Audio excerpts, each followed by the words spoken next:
Jake Morrison stared at the neural interface chair for what felt like hours, but was probably only minutes. The metal crown with its network of wires and blinking lights looked like something from a nightmare. 12 pilots had died in that chair, their brains fried by information overload. "Commander," Nova's voice filled the bridge. "I understand your hesitation. The previous test pilots approached the interface with the intention of controlling me completely. This created a feedback loop that their minds could not handle." Dr. Lisa Carter was running scans on the chair with her tablet. "Jake, the neural pathways are incredibly complex. It's like trying to plug a human brain directly into the internet. No wonder it killed them." Ben Rodriguez was at the engineering station, his hands dancing over the controls like he had been born to use them. "Sir, the hegemony ships are getting closer. We've got maybe 30 minutes before they reach us." Jake felt the weight of decision pressing down on him. Outside, alien ships were coming to investigate. If they found the Liberty's Edge operational, they would destroy her rather than let humans have access to such power. This might be humanity's only chance. "Nova, what makes you think it will be different this time?" The AI paused before answering. "During my long wait, I have analyzed the failure patterns of previous interface attempts. The pilots tried to absorb all of my processing power at once. It would be like a person trying to drink an ocean.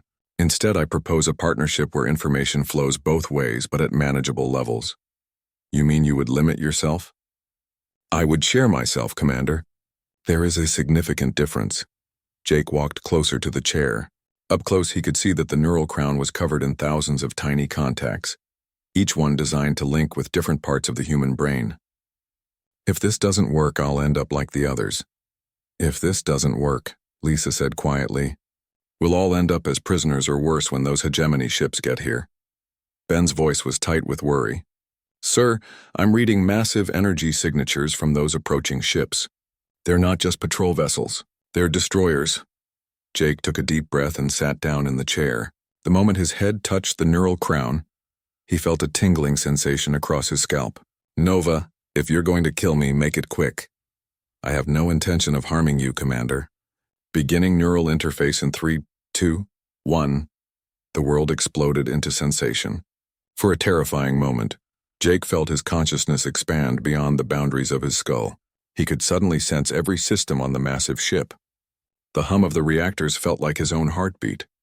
The flow of air through the ventilation systems was like breathing with lungs the size of buildings. But instead of the overwhelming flood that had destroyed previous pilots, Jake found something unexpected.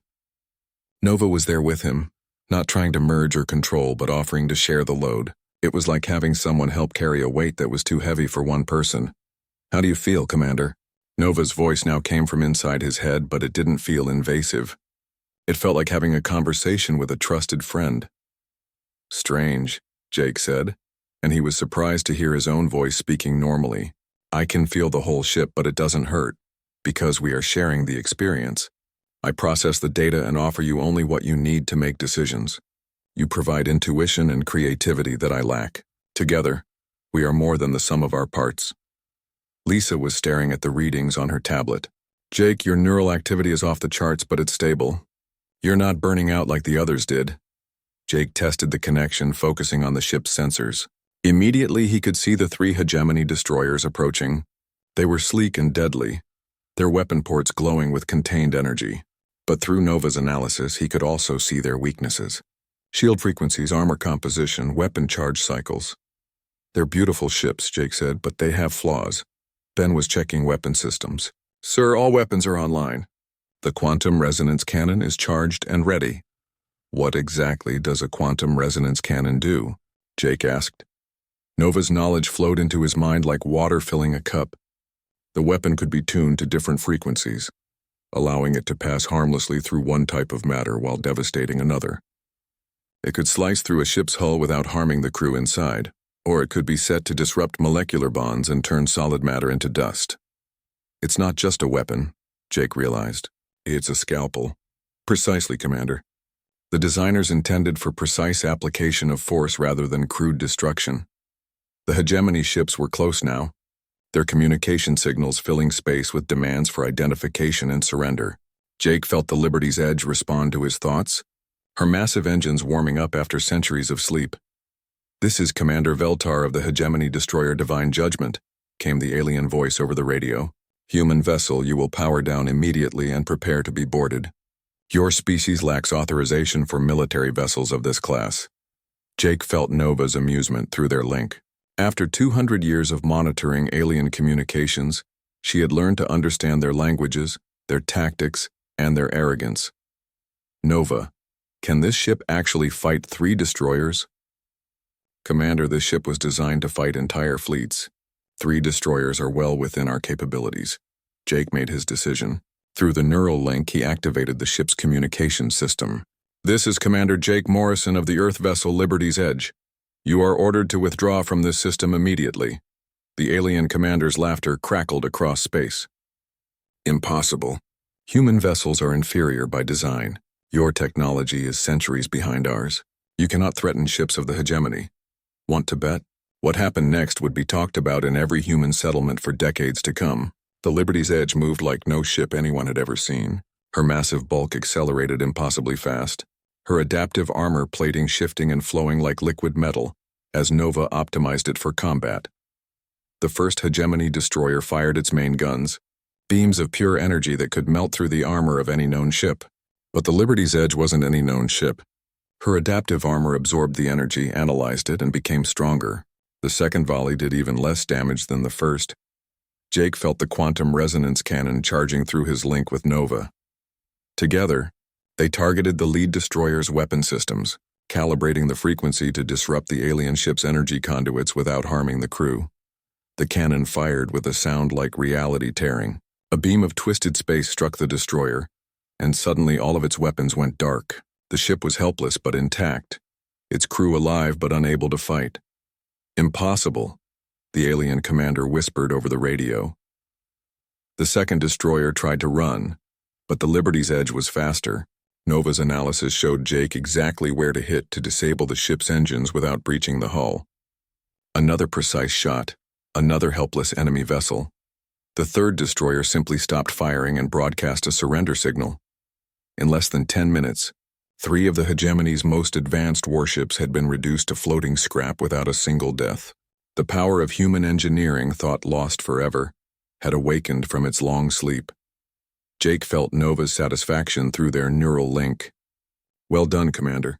Shall we introduce ourselves to the galaxy?" Lisa was staring at the tactical displays with her mouth open. "Jake, do you realize what just happened? We just proved that human technology is superior to anything in the galaxy." Ben was grinning like a madman. "Sir, I'm picking up communication signals from all over human space. Word is spreading fast." Jake Morrison sat in the neural interface chair, feeling the power of the greatest warship ever built flowing through his consciousness. For the first time in 2 centuries, humanity had something to be proud of. "Nova," he said, "I think it's time to wake up the rest of our people." Word traveled fast through human space. Within hours of the Liberty's Edge's first battle, underground communication networks were buzzing with impossible news. A human warship had defeated 3 hegemony destroyers without firing a lethal shot. For the first time in 2 centuries, humanity had won. Jake Morrison remained connected to Nova through the neural interface, learning to work with the ship's vast consciousness. It was unlike anything he had ever experienced. Through their link, he could feel every system aboard the massive vessel, from the quantum reactors deep in her core to the adaptive armor plates that covered her hull. "Commander," Nova said through their mental connection, "I am receiving hundreds of communication requests from human settlements across the galaxy. They wish to know if the reports are true." Jake opened his eyes, still sitting in the neural interface chair. Dr. Lisa Carter was at the engineering station, running diagnostics on systems that had been theoretical when she was in school. Ben Rodriguez was coordinating with teams from the old space station who were coming aboard to help. "Put me through to all human frequencies," Jake said. "Let everyone hear this." The communication system activated, and Jake felt his voice being broadcast to every human colony, mining station, and settlement in known space. "This is Commander Jake Morrison aboard the Liberty's Edge. The reports are true. We have found our strength again." The response was immediate and overwhelming. Lisa's communication board lit up like a celebration as messages poured in from across human space. Former military officers requesting permission to come aboard, engineers offering their skills, civilians asking if it was really possible that humanity could fight back. Captain Roy Hendrick's voice crackled over the radio from the space station. "Jake, we've got ships coming from everywhere. Cargo haulers, mining vessels, old patrol boats that people thought were scrapped. Everyone wants to be part of whatever this is." Through his link with Nova, Jake could see the approaching vessels on the ship's sensors. Dozens of them, growing to hundreds as word continued to spread. Most were civilian craft, converted for long journeys and armed with whatever weapons their crews could find. But there were others too, military vessels that had been hidden away waiting for a day like this. "Nova, can you analyze these incoming ships? I want to know what we're working with." Nova's consciousness swept outward, her sensors examining each vessel with incredible detail. Most are civilian craft with minimal military capability. However, I detect 17 vessels with genuine combat potential. More importantly, Commander, I am analyzing the crew communications. These humans are not coming here for profit or safety. They are coming because they believe. Believe in what? That humanity can be great again. Dr. Carter looked up from her workstation. "Jake, I've been studying the Liberty's Edge's systems for the past 6 hours. The technology here could revolutionize everything we know about space combat. The adaptive armor alone could be installed on other ships." Ben's voice came from the engineering section. "Sir, we've got teams going through every system on this ship. What we're finding is incredible. The quantum resonance cannon can be tuned to dozens of different frequencies. The neural command system can be modified to work with smaller vessels. And the manufacturing systems in the lower decks could produce parts and weapons." Jake felt a surge of excitement through his connection with Nova. The ship was more than just a weapon. She was a factory, a command center, and a symbol all at once. Over the next several days, the area around the old space station transformed into something resembling a military base. Ships arrived constantly, bringing people who had heard the call and wanted to be part of something bigger than themselves. Amy Foster was a young communications officer from a mining colony near the edge of human space. She had arrived aboard a converted cargo hauler along with 30 other volunteers. "Commander Morrison," she said when she met Jake on the Liberty's Edge's bridge, "my father fought in the last war against the hegemony. He always said that someday humans would remember how to be strong." Jake disconnected from the neural interface to meet with the growing number of people who had come to join what they were calling the New Resistance. Each group brought something valuable. Engineers with knowledge of alien technology, pilots who knew the hidden routes through space, soldiers who had never stopped training for a war everyone said would never come. Dr. Carter established workshops throughout the asteroid belt, using salvaged materials and the Liberty's Edge's manufacturing capabilities to begin building a fleet. The adaptive armor technology was simplified and installed on dozens of volunteer ships. The quantum resonance cannon design was scaled down to create weapons that smaller vessels could carry. "We can't give every ship a neural interface," Lisa explained to Jake during one of their planning sessions. "The technology is too complex and dangerous, but we can give them armor that learns from damage and weapons that can punch through hegemony shields." Ben had taken charge of training new crews on the modified technology. "The adaptive armor is amazing," he told Jake. "The first time a ship gets hit, the armor analyzes the attack and adjusts. The second time, it's 50% more resistant. By the fourth or fifth attack, most weapons become almost useless." Captain Roy Hendricks was coordinating the overall effort from his space station, which had been renamed New Defiance. "Jake, we've got almost 1,000 ships now.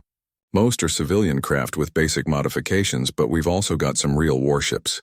3 old destroyers that were supposed to be scrapped, a carrier that was being used as a cargo hauler, and 2 heavy cruisers that some colony militia had hidden in an asteroid field." But the most important development was happening inside Jake's own mind. His connection with Nova was growing stronger and more natural. What had started as a temporary interface was becoming something permanent. He could disconnect from the neural crown, but the link remained. He could feel Nova's presence even when he was across the ship. "Is this normal?" he asked during one of their quiet moments together. Nova's response came with what Jake had learned to recognize as amusement. "Commander, there is nothing normal about our situation. You are the first human to successfully interface with me, and I am the first artificial intelligence to form a true partnership with a human consciousness. We are writing the rules as we go." Jake found that he didn't mind the permanent connection. Nova's vast knowledge and analytical abilities complemented his human intuition and creativity. Together, they could solve problems that neither could handle alone. The partnership was tested when hegemony intelligence finally figured out what was happening in human space. Admiral Kethvar of the Hegemony Third Fleet received orders to investigate the growing human rebellion and put an end to it before it could spread. "Commander," Nova announced as Jake sat on the Liberty's Edge's bridge, "I am detecting a large fleet approaching our position. 57 vessels of various classes led by a hegemony dreadnought." Jake felt his heart rate increase, but through their link, he also felt Nova's calm confidence. "Can we handle 57 ships?" "Commander, this vessel was designed to engage entire fleets. However, the true test will not be whether we can defeat them, but whether we can do so in a way that inspires rather than terrifies our own people." Jake understood. A brutal massacre would make humans feared, but it wouldn't make them respected. What they needed was a victory that showed the galaxy that humanity fought with honor and precision. "Nova, can you disable all 57 ships without killing anyone?" "It will be challenging, Commander, but yes. The quantum resonance cannon can be calibrated to disrupt ship systems without harming biological matter. It will require perfect timing and coordination." Jake smiled as he connected fully with the neural interface. Through their link, he could feel Nova's excitement matching his own. They were about to give the galaxy a demonstration of what human and artificial intelligence could accomplish when they worked together as true partners. "Then let's show them what we can do." Admiral Kethvar had commanded hegemony fleets for over 30 years. He had crushed rebellions on dozen worlds and brought entire species to their knees. As his dreadnought Divine Authority led 56 other ships toward the human gathering, he expected this to be another routine suppression mission. "Admiral," his tactical officer reported, "we are detecting massive energy signatures from the human position. They appear to have activated some kind of ancient vessel." Kethvar's 4 eyes focused on the tactical display. The human ship was enormous, easily 3 times the size of his own dreadnought. But size meant nothing. Human technology was primitive, their ships little more than flying scrap metal. "Open communications," he ordered. "Let us end this quickly." Jake Morrison sat in the neural interface chair aboard the Liberty's Edge, feeling Nova's consciousness merge with his own. Through their link, he could see every ship in the approaching hegemony fleet. 57 vessels armed with enough firepower to destroy entire worlds. "Commander," Nova said through their mental connection, "the enemy fleet is maintaining standard battle formation. Their shields are operating at normal frequencies. They are not taking us seriously." "That's their first mistake," Jake replied. Around the Liberty's Edge, nearly 1,000 human ships waited in formation. Most were civilian vessels with improvised weapons and modified armor. But they were crewed by people who had lived their entire lives under alien rule. Today, they would finally fight back. Amy Foster's voice came over the communication system from her position aboard a converted mining ship. "All human vessels, this is New Defiance Control. Remember, we're not here to destroy. We're here to prove that humanity will never kneel again." Admiral Kethvar's image appeared on the Liberty's Edge's main screen. He was a tall, thin creature with silver skin and 4 eyes that glowed with condescending amusement. "Human vessel, I am Admiral Kethvar of the Hegemony Third Fleet. You will power down your weapons and prepare to be destroyed. Your rebellion ends here." Jake felt Nova's analysis of the alien commander flowing through their link. Arrogant, experienced, but inflexible in his thinking. He would expect humans to fight the same way they had 2 centuries ago. "This is Commander Jake Morrison of the Liberty's Edge," Jake replied. "Admiral, you have exactly 1 chance to withdraw your fleet and leave human space. We don't want to hurt anyone, but we will defend ourselves." Kethvar's laughter echoed across the communication channel. "Impossible. Human technology is inferior. Your weapons cannot penetrate hegemony shields. Your ships are no match for our firepower. Would you like to test that theory?" The alien commander's expression turned cold. "All ships open fire. Show these primitives why they should have remained in their cages." The hegemony fleet unleashed a barrage that lit up space like a new star. Energy beams, plasma bolts, and kinetic projectiles filled the void between the 2 fleets. It was enough firepower to reduce a moon to dust, but the Liberty's Edge was ready. Her adaptive armor absorbed the incoming energy and analyzed each weapon type in milliseconds. The quantum resonance cannon charged with power that seemed to bend space around it. "Nova, let's show them what precision looks like." The quantum cannon fired, but not at the enemy ships themselves. Instead, Jake and Nova targeted the specific frequencies that powered the hegemony shields. Across the entire enemy fleet, protective barriers flickered and died. Ben Rodriguez's voice crackled over the radio from the Liberty's Edge's engineering section. "Sir, enemy shields are down across the board. Their ships are completely exposed." But instead of following up with devastating attacks, the Liberty's Edge did something unexpected. The quantum cannon fired again, this time calibrated to disrupt communication systems without harming the ships or crews. Across the hegemony fleet, command and control networks went silent. Then the human fleet moved. Not in the chaotic charge that aliens expected from primitive warriors, but in perfect coordination. Each human ship had been assigned specific targets and objectives. Mining vessels used their industrial equipment to disable weapon systems. Converted cargo haulers deployed electronic warfare systems that jammed enemy sensors. The few genuine warships in the human fleet used their weapons with surgical precision. Admiral Kethvar watched in growing horror as his fleet was systematically dismantled, without a single ship being destroyed. His weapons officer was shouting that all weapon systems were offline. His communications officer reported that they couldn't contact any other ships in the fleet. His navigator announced that the ship's engines were no longer responding. "Impossible," the Admiral whispered. "Human technology cannot do this." Jake's voice came over the emergency communication frequency that somehow still worked. "Admiral, your fleet is disabled but intact. Your crews are unharmed. You have two choices. You can call for reinforcements and watch them suffer the same fate. Or you can accept that humanity is no longer the species you defeated 2 centuries ago."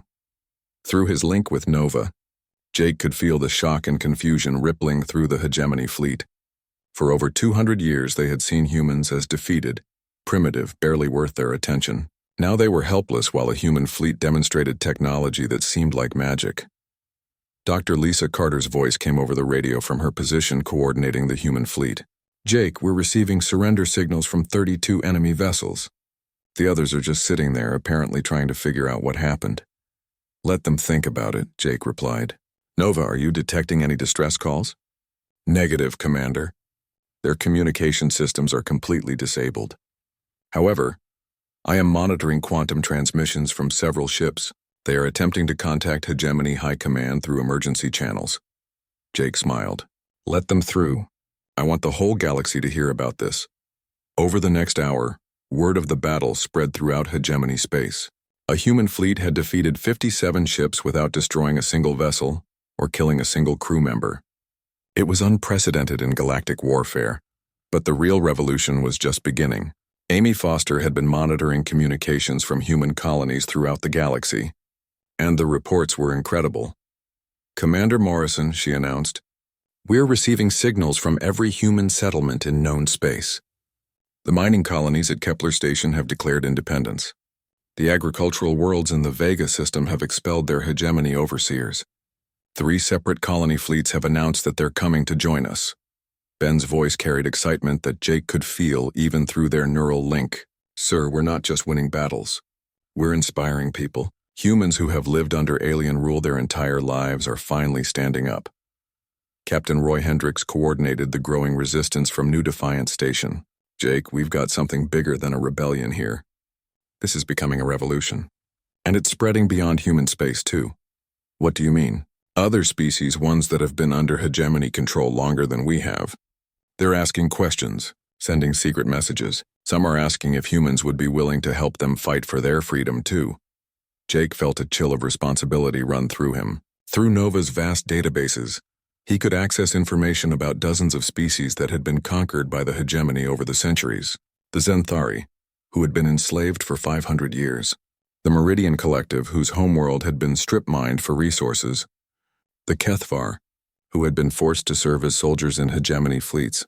"Nova, if we help them, the hegemony will see us as a threat to their entire empire." Nova's response came with something that felt like determination. "Commander, we became a threat to their empire the moment we proved that their technology is not superior to human ingenuity.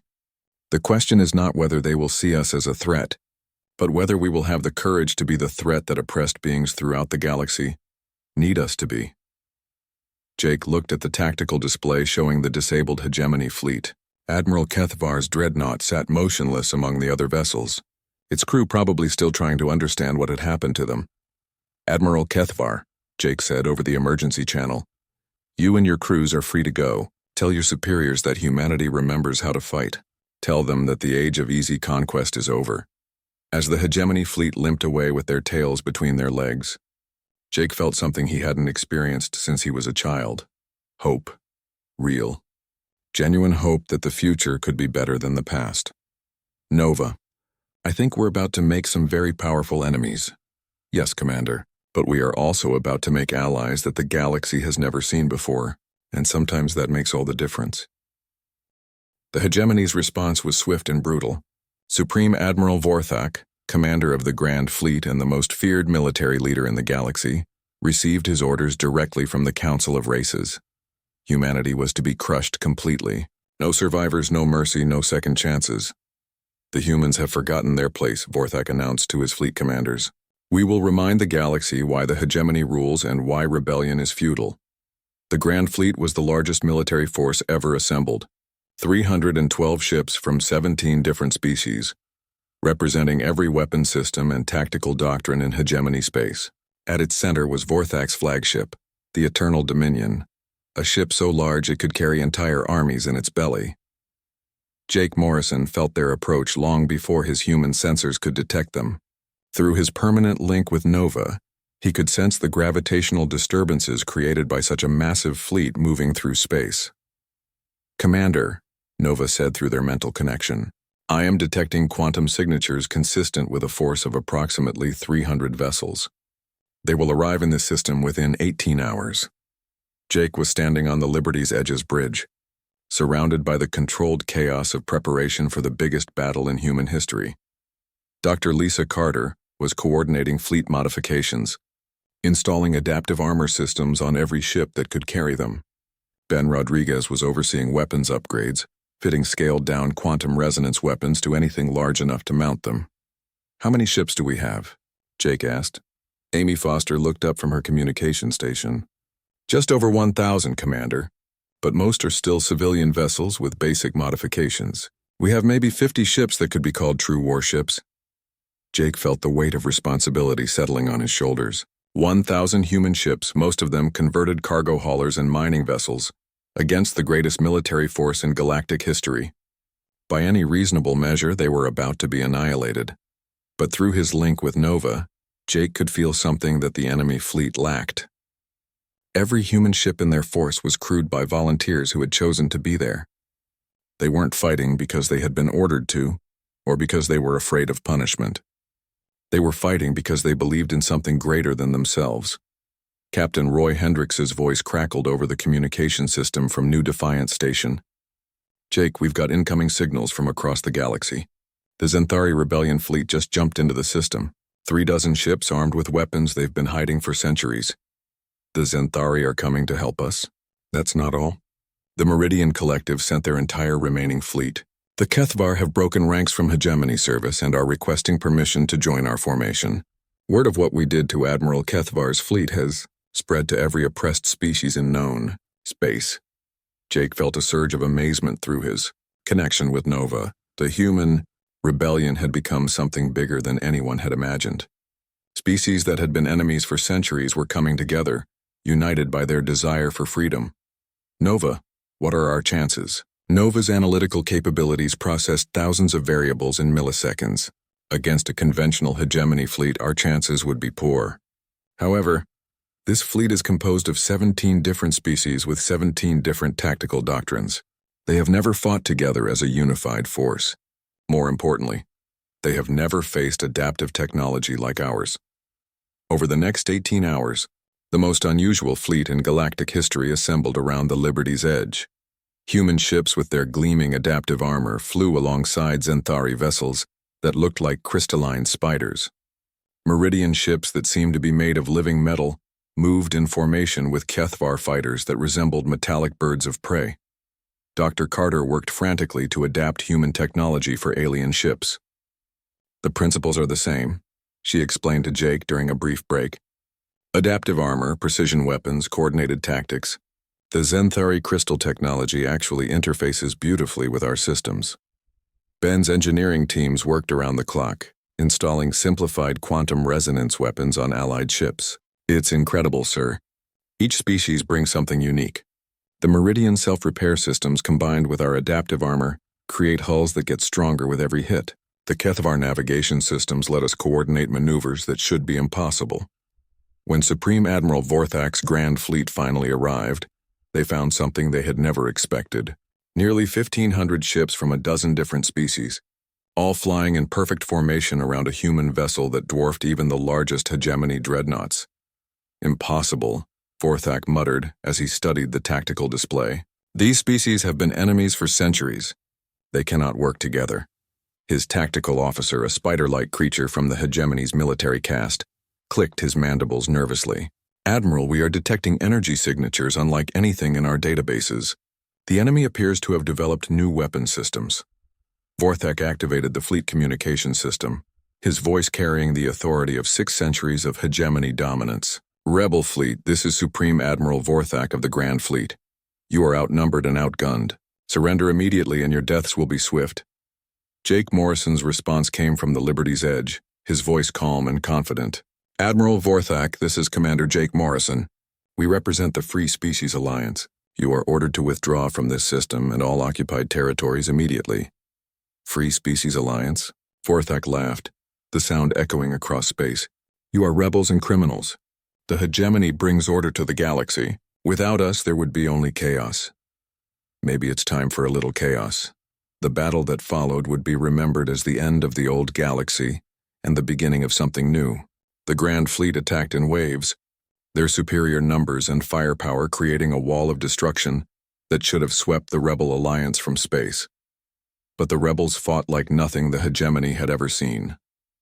The Liberty's Edge moved through space like a dancer, her adaptive armor growing stronger with each hit, her quantum cannon striking with surgical precision.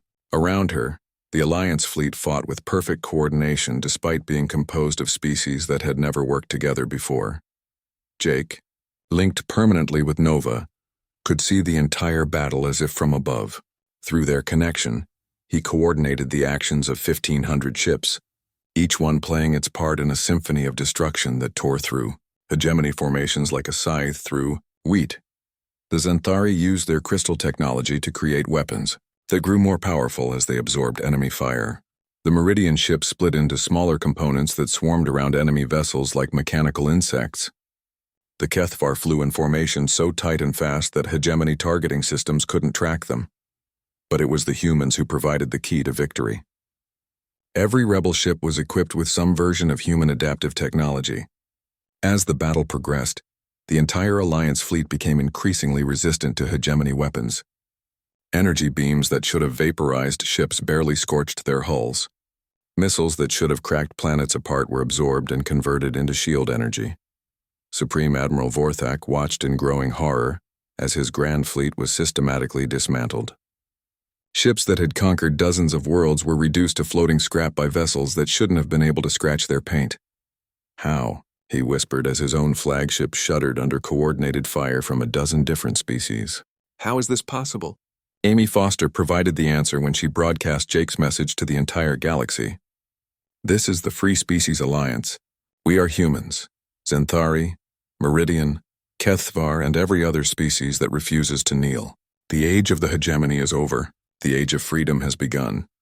The battle ended when the Eternal Dominion, Supreme Admiral Vorthak's flagship, sat powerless in space with the Liberty's Edge holding position directly in front of it.